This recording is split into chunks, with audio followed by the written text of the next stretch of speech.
The roar of her SUV tires on my freshly plowed field was deafening. I froze, mud squelching under my boots, as I watched the HOA president, my nightmare in designer sunglasses, park right where my pumpkin patch should have been. She didn't wave. She didn't apologize. She just smirked, like she owned the world, and strutted back to her oversized house, clipboard in hand. My heart raced, a strange mix of fury and disbelief. How could one person turn my peaceful farm into her personal parking lot and get away with it? That's when the idea hit me. And suddenly, this wasn't just a farm dispute. This was war. Rain slicked my boots, and the mud of my small farm clung stubbornly as I trudged toward the SUV, planted right in the middle of my prized tomato rows. I counted the cars in my field over the past month. 4, maybe 5, but this one, her Lexus-looking monster, felt like a declaration of war. "Excuse me," I yelled, trying to summon authority I didn't feel. "This is private property."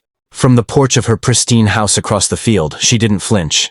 Instead, she adjusted her sunglasses and waved her phone as if taking a selfie. "Oh, I'm just making it convenient," she called, her voice dripping with that slow, condescending drawl I'd come to recognize as the trademark Karen tone. I stomped closer, mud splattering my jeans. "Convenient for you, maybe. These are my crops. Do you even see the tire tracks on the soil?" She shrugged. "Well, technically, your HOA dues cover a lot of communal rights. You might want to check the fine print." That was the moment something inside me snapped. Not literally yet, but figuratively. Every ounce of patience I thought I had evaporated like morning fog over my field. I stared at her ridiculous SUV, at the way the rain slid off its sleek black hood like she thought it was untouchable. I looked around. My farm wasn't big, but it had one very satisfying advantage. I had a catapult. A real ancient, ridiculous catapult, inherited from a friend who loved medieval reenactments a little too much. It sat idle at the edge of my property, almost comically out of place next to the pumpkin vines and scarecrow. I knelt beside it, imagining the trajectory. Could it work? Could I, a mild-mannered farmer, actually— "Better get out of the way," she yelled suddenly, marching toward me with that clipboard swinging like a scepter. "You're trespassing on HOA guidelines." I froze, mud-streaked and furious, realizing she had no idea what she'd just triggered. The storm wasn't just overhead anymore. It was right here, in the middle of my field, and I was about to fire back. Thunder rolled low over the horizon as I backed away from my catapult, heart hammering in rhythm with the storm. Mud clung to my boots, and the rain began to sting my cheeks, sharp and cold. I kept my eyes on her SUV, gleaming like a trophy in the gray light. She was still standing there, clipboard in one hand, phone in the other, as if she were filming a nature documentary called How to Ruin Someone's Farm. I muttered under my breath, "Oh, we're definitely doing this." I spent the next hour preparing, though preparing meant balancing physics, mud, and sheer adrenaline.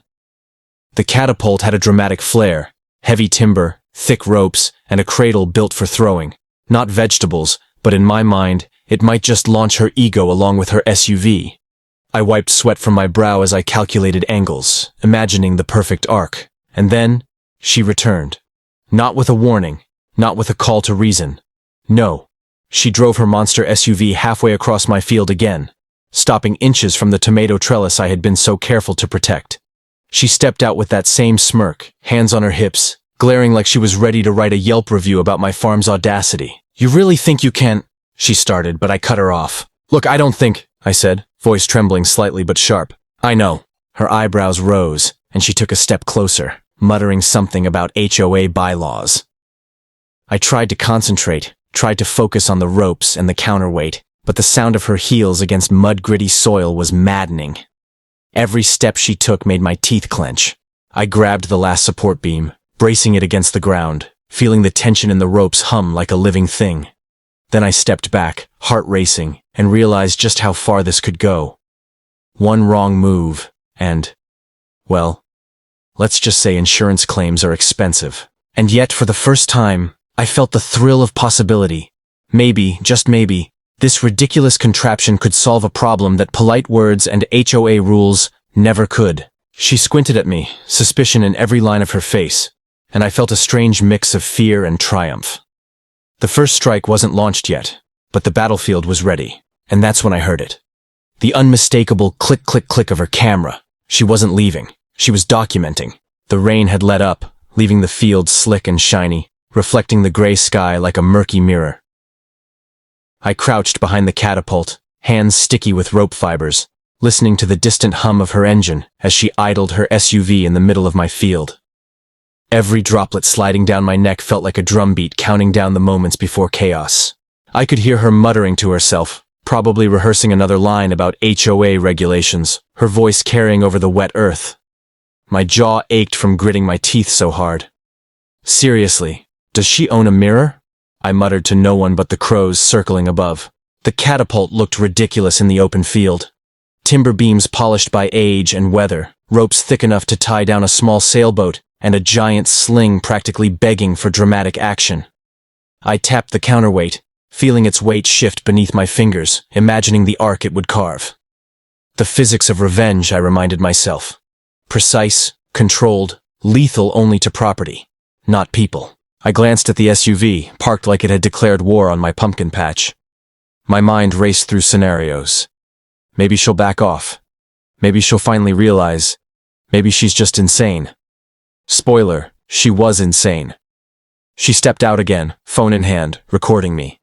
She had the audacity to wave, as if we were in some community PSA about farmer versus HOA. Need some help? She called, voice syrupy sweet. I can get the HOA to... I cut her off with a dry laugh, tugging the ropes tighter. Oh, no thanks. I've got it handled. The wind picked up, whistling through the trees lining my property, and I realized how quiet the world felt, aside from her incessant phone clicks and the occasional squawk from a crow overhead. My heart raced, adrenaline sharp in my veins.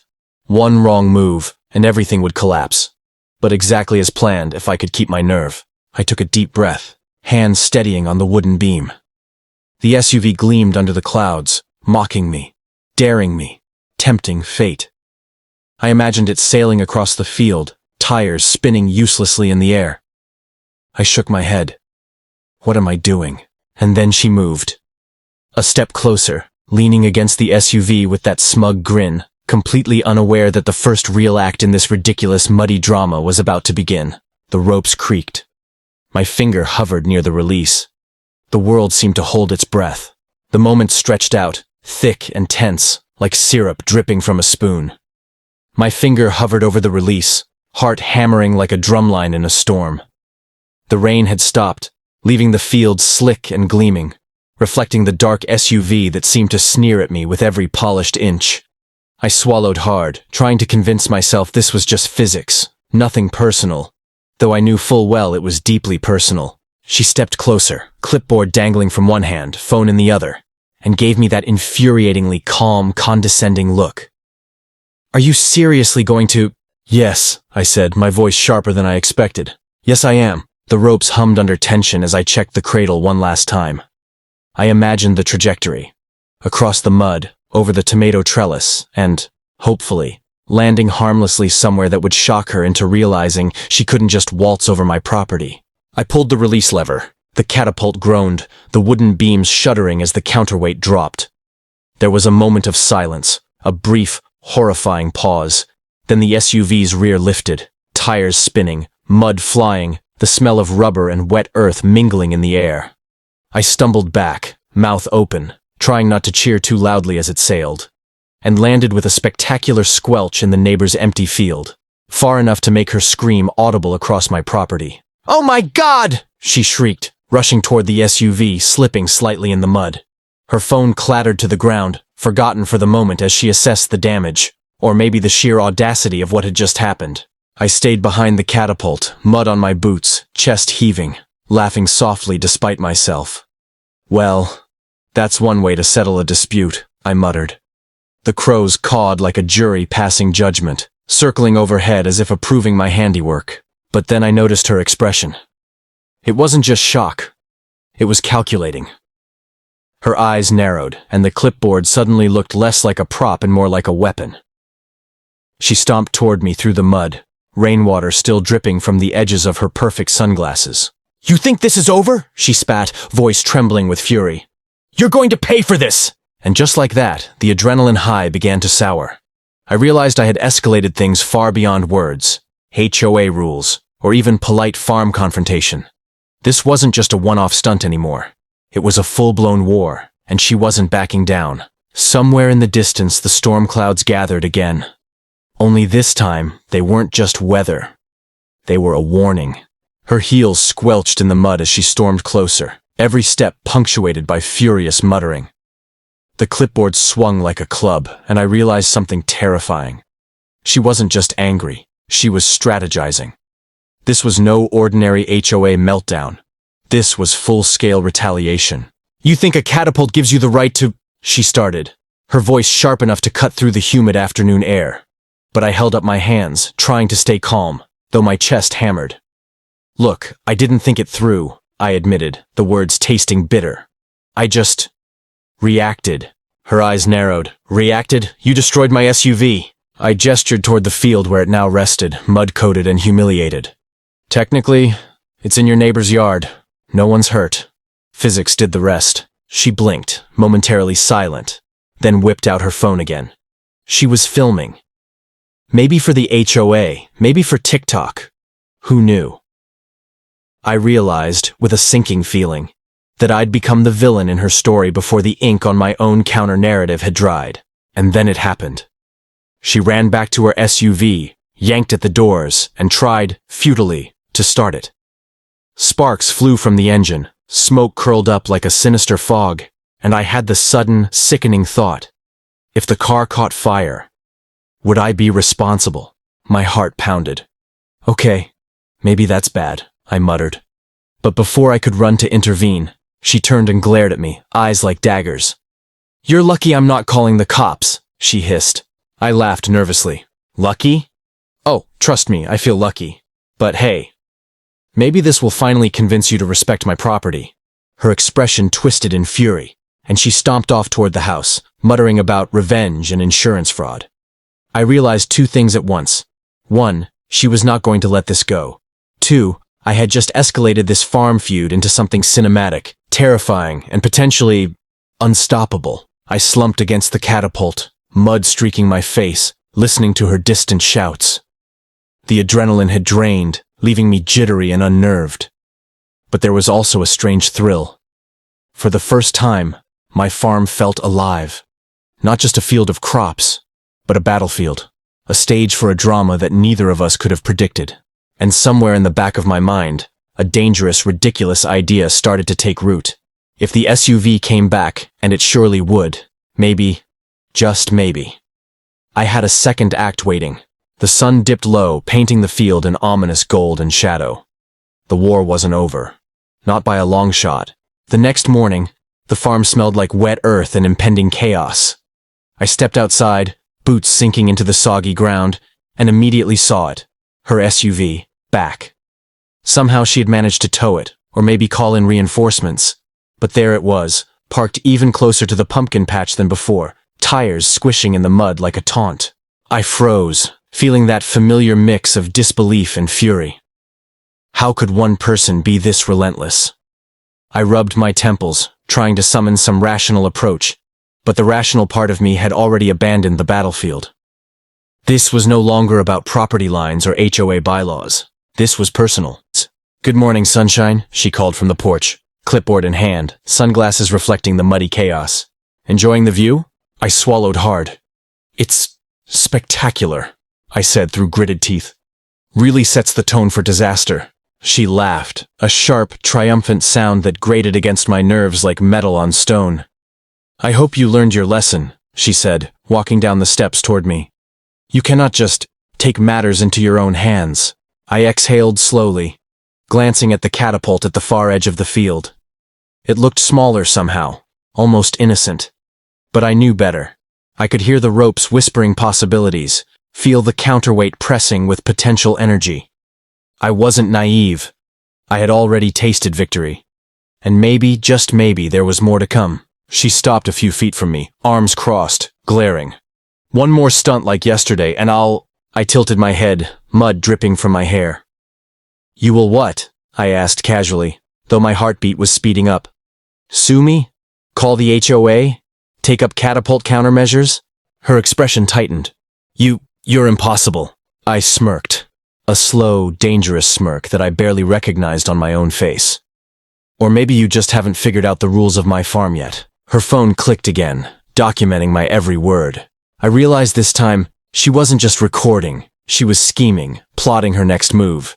And as I glanced at my catapult, imagining the second act, I knew the field wasn't just mud and crops anymore. It was a stage, a chessboard, and we were dangerously close to the final move. The tension in the air was almost physical. Even the crows were silent, as if waiting to see who would make the first real move. And then, she smiled. A slow, menacing smile that said she wasn't finished, that the war wasn't just continuing. It was about to escalate to something truly cinematic. The sun was a pale orange smear across the horizon, casting long shadows over the mud-slicked pumpkin patch. I stood behind the catapult, fingers gripping the ropes like a lifeline, heart hammering in a chaotic rhythm that matched the anticipation in the air. Today, there would be no hesitation, no second guesses. Today, the field would finally witness the climax of this absurd war. Her SUV gleamed arrogantly in the morning light, parked with a smug precision that practically dared me to act. And she was there, of course, clipboard in hand, phone raised, capturing every detail as if the drama itself were worth a reality TV Emmy. She strutted forward, confidence practically radiating off her in waves. "Last warning," she called, voice dripping with venomous sweetness. "One more move and—" I didn't wait. I tugged the ropes, checked the counterweight, and in one smooth motion, released. The catapult shuddered, groaned, and launched her SUV in a majestic arc. Tires spun helplessly, mud spraying like fireworks. I stumbled back, heart pounding, as the SUV sailed over the field, over the trellis, and landed, miraculously, on the far side of the creek, perfectly upright. A wave of triumphant disbelief washed over me. She screamed, a high-pitched, indignant sound that bounced off the trees. Her phone slipped from her hand, landing in the mud with a sad squelch. She stomped toward the field, yelling something about lawsuits and harassment, but I didn't even notice anymore. I was laughing. Part incredulity, part exhaustion, part sheer exhilaration. The crows circled above, cawing as if cheering my victory. And I let myself bask in the moment. For once, I wasn't just a farmer defending property lines. I was the architect of chaos, the strategist of mud, the undisputed queen of the field. She finally stopped at the edge of the field, chest heaving, mud streaked across her designer shoes. And I saw it, a flash of respect, buried beneath the fury, buried beneath the entitlement. She realized she had underestimated me. She had truly underestimated me. I leaned against the catapult, wiping mud from my forehead. "Lesson learned?" I asked, voice calm but edged with satisfaction. Her glare could have cut steel, but I only smiled. "Next time, maybe park in your own driveway," I added softly, knowing she would hear it. She muttered something unintelligible and stormed off toward her house, leaving the SUV stranded and my field victorious. The storm clouds had cleared, the mud glistened under the golden sunlight, and for the first time in weeks, my farm felt like mine again. And somewhere in the distance a crow cawed, loud, triumphant, mocking. And I laughed. The war was over, for now.